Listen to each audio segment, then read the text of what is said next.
네, 반갑습니다. 논술 전문가 김법성입니다. 논술 천재 15번째 강의 비교하는 글의 3가지 형식에 대해서 설명드리도록 하겠습니다. 논술 공부는 그냥 지속적으로 꾸준히 하면 금방 늘어요. 근데 학생들이 다른 이런저런 뭐 내신이라든지 수능 공부에 바빠서 제대로 이제 집중적으로 못하죠. 그러다 보니까 텀이 조금 길게 이렇게 공부를 하는데요. 그런 점에서 보면 온라인으로 집중적으로 강의를 듣는 것은 아마 효율적인 측면에서 훨씬 더 좋을 겁니다. 그리고 제가 이제 논술 천재 이 교재를 학생들한테 줘보면 일단 제가 수업하는 내용이 어지간한 것들은 그 책에 글에 다 쓰여 있기 때문에 논술 천재 책을 보면서 복습이 조금 잘 된다고 하더라고요. 여러분들도 이제 책을 보면서 한번 읽어보면 자기 스스로 조금 정리정돈이 될 겁니다. 강의를 듣는 것과 내가 직접 책을 보면서 읽는 것은 약간 다르거든요. 자, 오늘 이야기할 부분은 지난 시간에 이어서 어떤 비교하는 글의 문제를 직접 써보고 어떤 형식으로 써야 이게 비교하는 글의 느낌이 나는구나 라는 것들을 조금 분명하게 제시해 주려고 합니다. 지난 시간에 이어서 계속 진행하도록 하고요. 쪽수는 140쪽입니다. 논술 천재 140쪽에 있는 내용입니다. 반드시 연습 문제는 직접 미리 풀어 보셔야 됩니다. 실제 앞부분에서 쓴 연습 문제에서 쓴 학생의 글도 이 한양대 2009년 수시 문제고요. 글을 보면서 하나하나 이야기해 봅시다. 원래 문제는 뭐였죠? 가나를 읽고 예술의 관점에서 비교하시오죠. 그죠? 자, 그럼 가 제시문은 예술은 창조의 고통을 동반한다. 그래서 사고의 구조를 직접 완성해 보셔야 됩니다. 여러분 수업 시간에 배운 것 그대로 연습 문제는 반드시 스스로 풀어보면 그게 진짜 자기께 돼요. 그것은 무에서 유를 창조하는 일이기 때문이다. 예술가는 이미 누군가 사용한 형식이나 내용과는 다른 순수한 세계를 창조한다. 자, 대학에서 뭘 요구했죠? 예술의 관점에서 비교하라 그랬으니까 예술의 관점 중에서도 어떤 관점? 예술을 어떤 창조의 관점에서 볼 건지 아니면 예술의 어떤 형식에 대해서 이야기할 건지, 자, 그런 것들입니다. 그죠?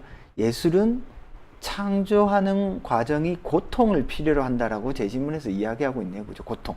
없는 것에서 새로운 것을 만들어내기 때문에 이 과정이 고통스러운 과정을 통해서만 가능하다라는 거죠. 그죠? 그래서 예술가들은 자기가 스스로 어떤 고통스러운 과정에 빠지기도 하고요. 또 예술가들은 좀 예민한 사람들이에요. 예민한 사람들이기 때문에 다른 사람들이 무감각하게 느끼는 것들을 예민하게 느낌으로써 그것들을 자신의 예술의 어떤 소재 혹은 예술의 어떤 창작 동기로서 사용을 합니다. 예술가들이 존중받는 사회가 그 사회가 진정으로 발달한 사회죠. 자, 그건 그렇고요. 예술가는 이미 누군가가 사용한 형식이나 내용을, 그러면 예술가는 무에서 유를 창조하는데 기존의 형식과 내용의 다른 것들을 창조하는 사람이 바로 예술가라고 볼 수 있겠네요. 그죠?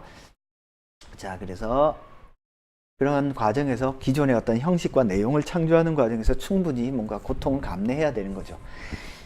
이것은 예술가의 자율성과 독립성을 인정한다는 것을 의미한다.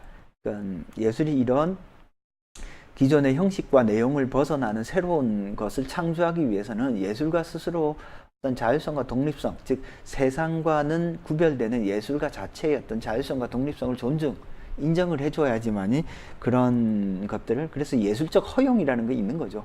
예술가는 작품 외적 현실로부터 독립해서 자유롭게 자신이 창조한 세계에 이른다. 이러한 거리의 확보는 곧 작품 자체의 자율성을 의미한다. 예술가가 현실로부터 독립되어서 자유로운 존재이기 때문에 예술가가 만들어낸 작품 또한 어떤 자율성을 가집니다. 이렇게 함으로써 예술가는 온전한 창조자의 지위를 부여받는다. 예술가는 무에서 유를 만들어내는 과정에서 고통스러운 경험을 하고 그것을 통해서 뭐예요? 새로운 형식과 내용을 창조합니다. 그렇기 때문에 자율적이고 어떤 현실로부터는 독립되어 있어요. 따라서 사람들은 예술가에게 어떤 지위를 부여해요? 창조자의 지위를 부여한다라는 내용이 가의 내용입니다. 나를 보겠습니다. 예술가의 지위는 기술복제 시대가 도래하면서 일정한 변화를 맞이한다. 예술가의 지위라고 하는 것은 앞부분에는 창조자의 지위였지만 기술복제, 기술이 온갖 것들을 복제하는 시대. 여러분들이 지금 강의를 인터넷을 통해서 보고 있지만 기술은 어때요? 순식간에 내가 만들어낸 강의를 복제하죠. 사진으로 찰칵 찍으면, 동영상으로 찍으면 어때요? 그 순식간에 확대 재생산됩니다. 그래서 이런 기술 복제 시대에 예술이 달라진 것을, 이거 그 누구죠? 기술 복제 시대에 예술 쓴 사람 있잖아요. 벤야민 글이네요. 그 변화의 양상이 바로 예술의 자기 반영성이다. 예술의 자기 반영. 예술은 기술 복제 시대를 맞이하면서 변했대요. 그러면 예술이 자기를 반영한데 이게 뭔 말인지 자 모르는 말이 나온다. 그러면 어떻게 해야 돼요? 가급적이면 원고지에서 그 모르는 말을 해석하는 방향으로 글을 쓰면 얘가 이런 어려운 말도 잘 쓸 수 있구나라고 판단을 하고 대학들이 좋아합니다. 이것은 예술이 현실을 반영하는 것이 아니라 예술 그 자체를 반영하는 것을 의미한다. 이러한 자기 반영성은 이미 차이를 내포한 반복과 비평적 모방을 잉태하고 있는 예술 양식이다. 자, 결국에는 앞부분에서도 가제심을 해서 예술이 어때요? 내용과 형식을 만들어낸다라고 했지만 여기서는 예술이 뭔가 기존의 어떤 내용과 형식을 반복하는 거네요. 그죠? 그래서 그 예술 자체를 반영한대요. 그러니까 뭐 최근에 들어서 많이 나오는 패러디, 그죠? 이런 것들이 사실은 현대에 등장하는 독특한 예술의 장르입니다. 패러디, 콜라주, 그죠? 브리콜라주 이런 것들이죠. 그죠? 이러한 자기 반영성은 이미 차이를 내포한 비평과 반복, 비평적 모방을 잉태하는 예술의 양식 앞에서 말한 형식입니다. 그죠? 그래서 어떤 비평적 모방을 예술의 형식으로 담고 있네요. 그죠?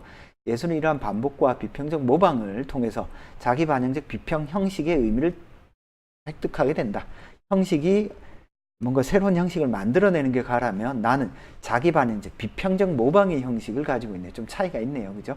기본적으로 이러한 양식의 출현은 새로운 세계와 스타일이 이미 대부분 시도되어 더 이상 독창적인 것과 스타일상의 개혁이 힘들어졌다는 예술가의 고갈의식을 반영하는 것으로 볼 수 있다. 예술가가 어때요? 가에서는 뭔가 고통을 통한 어떤 새로운 형식, 내용의 창조라면 이제 모든 것이 시도되어서 이제 내가 만들 거라고는 이미 만들어진 것들을 새롭게 짜집기 하는 거. 그죠? 짜집기 하는 거에 불과하다라고 이야기를 하고 있습니다. 그러면 예술의 어떤 내용, 예술의 형식, 예술이 만들어지는 과정 이런 것들을 기준으로 조금 비교를 하면 대략 되겠네요. 그죠? 나에서 가장 중요한 건 기술 복제 시대입니다. 이게 왜 일어났죠? 과학기술이라고 하는 것이 예술에 이렇게 반영됨으로써 예술가의 역할이 이렇게 바뀌었다는 거죠. 예를 들어 다빈치가 뭔가 만들어낸 위대한 예술 작품, 조각상, 그리고 다빈치가 만든 성당의 어떤 그림들 이런 것들이 어때요? 지금 찰칵찰칵 순식간에 복제를 해버리죠. 자, 그래서 사고 구조에 맞게 한번 구조화를 한번 해봅시다. 해설은 제가 뭐 여기 쭉 뒤에 조금 중요한 키워드는 넣어놨고요. 일단 비교하라고 할 때 제가 여러분에게 강조한 건 뭐였죠? 기준, 첫 번째 기준, 가장 의미 있는 차이, 그죠? 그 다음에 차이를 범주적으로든 이분법적으로든 명확히 구분하자. 이분법적인 차이보다는 범주적인 차이가 훨씬 더 눈에 띈다. 왜냐하면 이분법적인 차이는 학생들이 어지간하면 다 찾아요. 그죠? 자, 그래서 이분법적인 차이를 조금 찾아보자 라고 했습니다. 그러면 가나를 예술과 관련해서 비교를 해보면 예술을 창조하는 방법이 고통이에요. 고통. 나는 비평적 모방입니다. 그러면 예술의 관점에서 가나를 비교하면 창조 방법에서 고통스러운 어떤 과정을 통해서 창조된다면 비평적 모방을 통해서 창조된다는 점에서 다르다. 뭐 이렇게 쓰면 되죠. 그죠? 자, 그러니까 기준, 예술가의 지위가 창조자라면 모방자입니다. 현실과의 관계, 현실로부터 독립되어 있다면 현실로부터 종속되어 있죠. 현실을 반영하는 존재죠. 나에서는. 이런 어떤 중요한 어떤 기준들을 여러분들이 어떻게 해서야 돼요? 대학이 직접적으로 제시해주고 제시문에 직접적으로 들어있는 것이 아니기 때문에 어떻게 하라고요? 여러분들이 만들어내야 된다니까요. 물론 제시문 안에 있는 것도 있지만 제시문에 없는 경우도 많기 때문에 여러분들이 직접 만들어내야 돼요. 알겠죠? 무슨 말인지. 그러니까 어떤 중요한 기준들을 스스로 찾아내라는 거예요. 근데 학생들이 이걸 못해. 왜? 틀릴까봐. 틀릴까봐 하지 말고 내가 봤을 때 이게 가장 중요한 비교 같으면 그걸 쫙 찾아서 비교를 하시면 돼요. 아까도 앞부분의 강의도 이야기했잖아요. 종이, 자, 열쇠야. 비교하세요. 뭐로 비교할 건데요? 크기로 비교할 건지, 모형으로 비교할 건지 가격으로 비교할 건지 누가 정해? 글 쓰는 여러분이 정하는 거예요. 글 쓰는 여러분이. 근데 여러분은 어떻게 하는지 아세요? 가 나요? 뭐로 비교하지? 요거 있나 요거 있나? 제시문만 뒤따 쳐다본다니까요. 그게 틀린 건 아니지만 눈에 띄는 글을 쓰려면 가를 읽고 내가 소화를 한 다음에 가장 의미 있고 가장 핵심적인 차이를 중요하게 비교하는 것이 여러분들에게는 좋은 글을 쓰는, 합격을 하는 글을 쓰는 어떤 방법이다. 자, 알겠죠? 무슨 말인지. 자, 그 다음에 그래서 뭐 그림을 그려보면요. 제가 친절하게, 착하죠. 친절하게 그림까지 이렇게 그려놨습니다.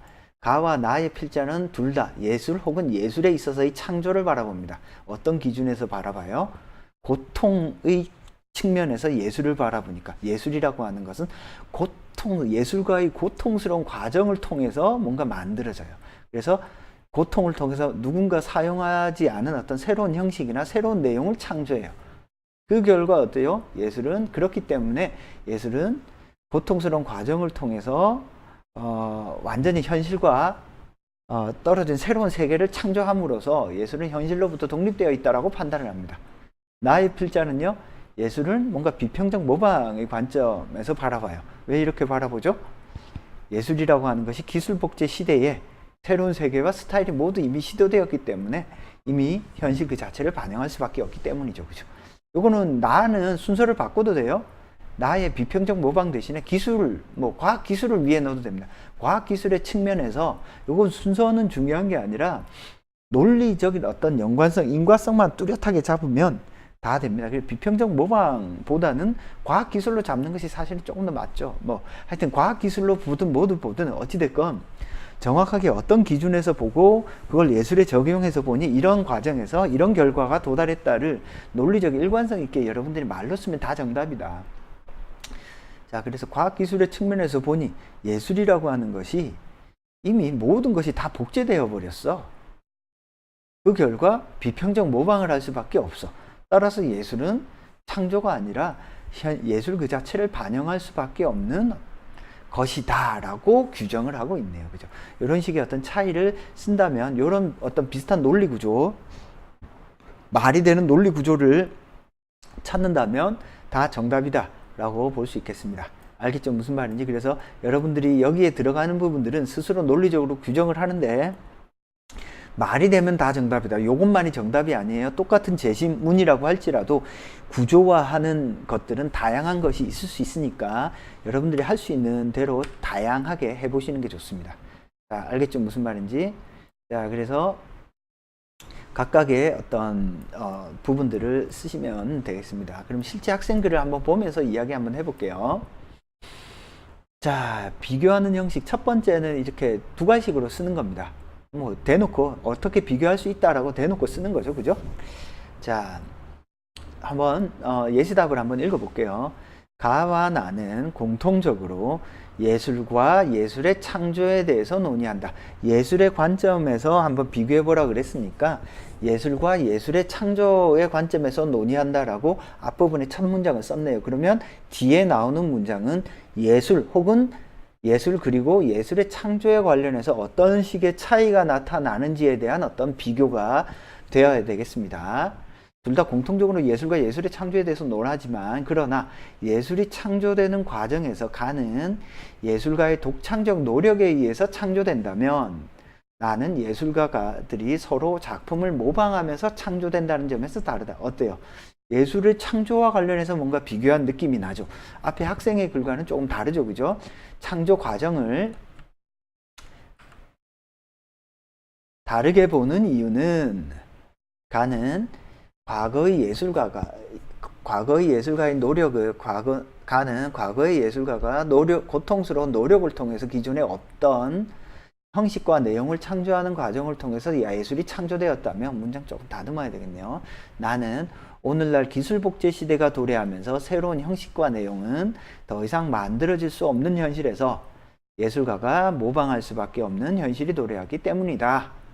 그래서 하나는 과거에는 고통스러운 과정을 통해서 뭔가 창조했다면 오늘날 기술 복제 시대에 더 이상 새로운 것이 만들어질 수밖에 없기 때문에 예술을 바라보는 예술의 창조의 과정을 좀 다르게 보는 겁니다. 그 결과 가에서 예술가는 창조자의 지위를 갖는다면 나에서 예술가는 비평적 모방자의 지위를 갖는다.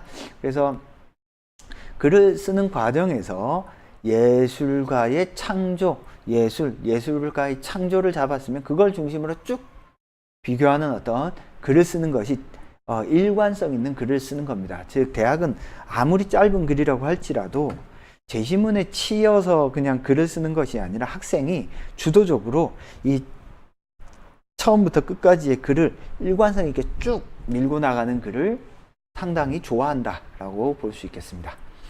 자, 알겠죠? 무슨 말인지. 그래서 비교하는 글도 이렇게 논증하는 글이 돼야 됩니다. 두 번째 글도 한번 봅시다. 비교의 기준을 명확히 제시하면서 쓴 글입니다. 자, 가나는 예술이 만들어지는 방법, 예술가의 지위, 예술가의 의식, 예술가와 현실의 관련성을 중심으로 비교할 수 있다. 자, 비교하라니까 어떻게 했죠? 내가 이렇게 비교했어. 자, 예술을 중심으로 비교하라고 했으니까 어때요? 예술이 다 들어가 있죠. 예술이 만들어지는 방법, 예술가의 지위, 예술가의 의식, 예술 다 들어가 있잖아. 그러니까 논제의 요구사항에 맞는 글이잖아요. 예술의 관점에서 비교하라고 그랬잖아. 그럼 예술의 관점에서 비교한 거 맞죠? 자, 가는 예술이 고통을 통해서 만들어진다고 말한다. 왜냐하면 예술가는 기존에 없는 형식과 내용을 만들어내기 때문이다. 반면 나에서는 예술은 모방을 통해서 만들어진다. 자, 이런 글을 쓸 때는 어때요? 기준에 맞게 딱딱 문장 구조를 대꾸 형태로 동일하게 만들어주는 게 좋습니다. 왜냐하면 기술복제 시대에 예술가는 새로운 형식과 내용을 더 이상 창조하기 어렵기 때문이다. 따라서 예술가의 지위를 가는 창조자로 본다면 나는 비평적 모방자로 본다. 또한 가는 예술가가 독립성과 자율성을 가지는 주체적 의식을 가진다면 나는 새로운 것을 창조하지 못하는 고갈된 의식, 수동적 의식을 가질 수밖에 없다. 자, 의식을 물었으니까 의식과 관련해서 어떻게 다른지. 그러므로 가는 예술과 현실은 아무런 관련이 없는 예술가의 독창적 세계라면 나에서 예술은 현실의 예술작품에 직접적 영향을 받는 종속적 관계라고 볼 수 있다. 자, 그래서 어떤 기준을 명확히 제시해주고 그냥 쓰시면 돼요. 그래서 앞부분은요, 앞에 글은 어떤 점에서 공통적으로 이야기하는데 그래서 어떻게 다르다를 쓴 거고, 나는 어떤 이 비교 형식 두 번째나 서두에 분명하게 기준을 딱 제시하고 그 기준과 관련해서 어떻게 다르다를 차근차근 써내려간 글입니다. 그래서 요거는 첫째, 둘째, 셋째, 넷째 이렇게 쓰셔도 괜찮아요. 알겠죠? 무슨 말인지. 그래서 요거는 차이를 병렬적으로 나열한 형태입니다. 자, 첫 번째 제시문은 어떤 점에서는 같고 어떤 점에서는 다른데 이 다른 이유가 뭐야? 라고 해서 첫 번째 대시답은 논증적인 형태, 논증적인 인과적인 형태로 글을 구성한 거라면 요거는 병렬적 형태로 쓴 겁니다. 자, 그래서 비교하는 글의 세 가지 포인트는 나는 이렇게 비교할 거야. 그래서 왜냐하면 이런 차이가 있기 때문이야. 라고 쓰거나 아니면 이런 기준에서 이렇게 비교할 수 있어. 라는 형태로 해서 병렬적 형태로 쓸 수도 있습니다. 자, 그 다음에 세 번째 대꾸가 괜찮다면 요약식으로 쓰는 것도 괜찮습니다. 틀린 건 아닙니다. 보시면은 A, B, C, 뭐 A-, B- 이렇게 되어 있죠. 그죠? 가는 예술가를 창조자로 규정한다. 왜냐하면 예술가는 현실로부터 독립되어 기존의 내용과 형식을 벗어나서 새로운 것을 창조하는 사람이기 때문이다. 이 과정에서 예술가는 창조의 고통을 경험하게 되고 현실과는 완전히 무관한 독립된 세계를 만들며 자기만의 자율성과 독립성을 획득한다. A-2와 달리 나는 예술가를 비평적 모방자로 규정한다. 어때요? A, A-. 자, 이 문장과 똑같은 형태의 문장, 자, 이렇게 쓸 때는 제시문이 어렵거나 요약식의 비교를 쓸 때는 제시문이 어렵거나 난이도가 조금 있을 때는 요약식 비교가 좋아요. 여러분들 왜냐하면 쓰기가 좋아요. 즉 하나의 제시문을 이렇게 써놓고 그 제시문을 보면서 뒤에 반면의 뒤에를 구성하면 문장의 구조와 통사 구조가 유사하기 때문에 글쓰기가 좋아요. 최근에는 대학들이 이런 형식의 어떤 답들을 조금 선호하는 경향이 있습니다. 복잡한 비교글을 싫어해요. 최근에는. 자, 그래서 두 번째 답도 이어서 보겠습니다. 모방자를 규제한다. 왜냐하면 예술가는 기술복제 시대가 되면서 새로운 형식과 내용을 더 이상 만들어낼 수 없기 때문이다. 이 과정에서 예술가는 자기 반영적인 특징을 가지게 되고 기존의 예술에 종속되어 수동성과 모방성을 띠게 된다. 이게 밑에 빠져야 되겠네요. 자, 어찌됐건 간에 지금 A-B-C-와 A-B-C가 대꾸 형태로 쓰고 있죠. 그래서 여러분들이 비교하는 글을 쓰는 것에 가장 많이 나오는 패턴이요. 사실은 논증 형태입니다. 어떤 점에서 같고 어떤 점에서 다른데 왜냐하면 어떻기 때문이다. 자, 왜냐하면이 뭐가 돼야 돼요? 제시문의 내용이 돼야 돼요. 근데 학생들은 이런 점에서 같고 이런 점에서 같고 이런 점에서 같고 다르고 이걸 쭉 병렬적으로 그냥 길게 나열을 해서 쓰다 보면 글이 좋지 않습니다. 두 번째 기준을 분명하게 제시하고 그 기준과 어떻게 다른지를 하나하나씩 병렬적으로 쓰는 겁니다. 세 번째, 요약형으로 쓰는 거예요. 그럴 때는 반드시 첫 번째 요약한 글과 두 번째 요약한 글이 통사구조가 정확하게 일치하도록 이렇게 쓰면요. A, A-B, B-C, C- 이런 형태로 쓰면요. 채점자가 읽어보면 아이고 얘가 요약하려고 이렇게 쓴 게 아니라 그냥 비교하는데 요약하는 형태가 좀 더 좋을 것 같아서 이렇게 썼구나 라고 판단을 한다라는 뜻입니다. 무슨 말인지 알겠죠? 그래서 어떤 형태로 쓰더라도 채점자가 느끼기에 아, 이 학생은 비교 잘하네 라는 판단이 있으면 꼭 여기 있는 제가 말씀드린 이 세 가지 형식 외에도 다 좋은 비교하는 글이 될 수 있습니다. 무슨 뜻인지 알겠죠? 그러니까 비교하는 글도 어찌되었건 어떤 글이 돼야 돼요? 논리적으로 입증하고 증명하는 글이 돼야 돼요. 그 과정에서 채점자가 딱 볼 때 이 학생은 제시문의 핵심적이고 가장 의미 있는 것들을 차이를 분명하게 드러내면서 비교하고 있구나 라는 것들을 잘 알 수 있도록 써주셔야 됩니다. 자, 세 가지 기억하세요. 논술에서 비교한다라고 하는 건 기준을 명확히 잡는 것. 그죠? 가장 의미 있는 것들을 차이를 분명하게 이분법적으로나 범주적으로 드러내면서 쓰셔야 됩니다. 자, 그래서 글을 쓸 때는 논증 형태로 비교하면서 쓰는 것도 괜찮고, 그죠? 기준을 명확히 제시하면서 병렬식으로 쓰는 것도 괜찮고, 요약식으로 쓰는 것도 괜찮다. 이 세 가지가 모두 앞에서 말한 기준과 의미 있는 차이와 이분법적 범주적 차이가 명확하게 드러난다면 어떤 형식으로 쓰더라도 정답이다. 무슨 말인지 알겠죠? 자, 비교를 어떤 식으로 써야 되는지 비교하는 형식에 대한 글을 세 가지 사례로 오늘 설명을 드렸습니다. 논술 천재는 여러분들이 시중에서 뭐 인터넷이라든지 이런 데 구입해서 볼 수 있으니까요. 구매해서 보셔도 되고 온라인 강의만으로도 충분히 설명이 잘 될 겁니다. 공부하다가 궁금한 부분은 제 연락처로 질문을 하시고요. 오늘은 비교하는 글 세 가지 형식에 대해서 설명을 드렸습니다. 자, 오늘 설명은 여기서 마치도록 하겠습니다. 수고하셨습니다.